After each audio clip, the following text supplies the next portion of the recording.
রাধে রাধে। ওম নমো ভগবতে বাসুদেবায়। ওম নমো ভগবতে বাসুদেবায়। ওম নমো ভগবতে বাসুদেবায়।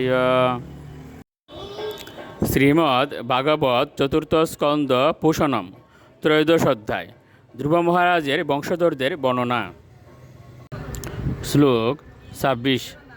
তম উচু বিস্মিতাস্তত্র যজমানম অতরিত্তিজ অবিংশি উহমানানি ন তে গৃহণন্তি দেবতাঃ।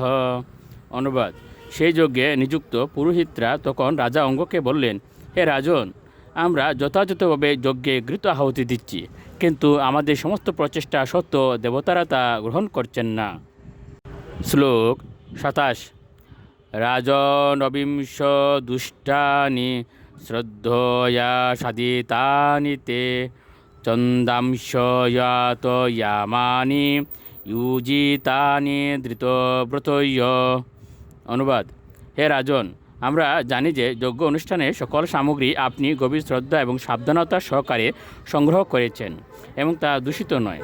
আমাদের উচ্চারিত বৈদিক মন্ত্র বীর্যহীন নয়, কারণ উপস্থিত সমস্ত ব্রাহ্মণ ও পুরোহিতরা যথাযথভাবে যজ্ঞ অনুষ্ঠানে পারদর্শী এবং এই যজ্ঞ তারা দক্ষতা সহকারে অনুষ্ঠান করছেন।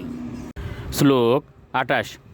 ন বিদামিহ দেবানাম এলনম বয়মন্নপি যত্ন গৃহণন্তি বাগান শান ইয়ে দেবাহ কর্ম সাক্ষিণ। অনুবাদ।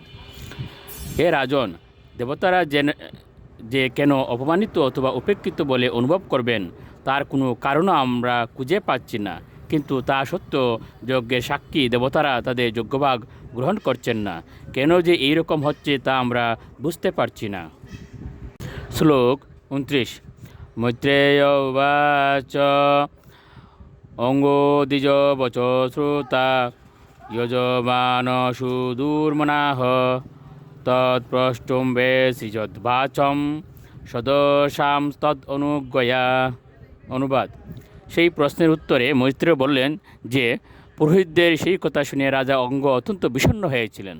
তখন তিনি পুরোহিতদের কাছ থেকে কিছু বলার অনুমতি নিয়ে সেই যজ্ঞস্থলে উপস্থিত সমস্ত পুরোহিতদের জিজ্ঞাসা করেছিলেন।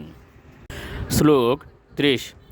না গচ্ছন্তা হুতা দেবা ন গৃহণন্তি গ্রহাণীয় সদসম্পতয়ুভূত কিম বৈদ্যম ময়া কৃতম। অনুবাদ। পুরোহিতদের সম্বোধন করে রাজা অঙ্গ বললেন, হে পুরোহিতগণ, দয়া করে আমাকে বলুন, আমি কি অপরাধ করেছি? দেবতারা আমন্ত্রিত হওয়া সত্ত্বেও তারা এই যজ্ঞে আসছেন না এবং তাদের যজ্ঞভাগও গ্রহণ করছেন না। রাধে রাধে।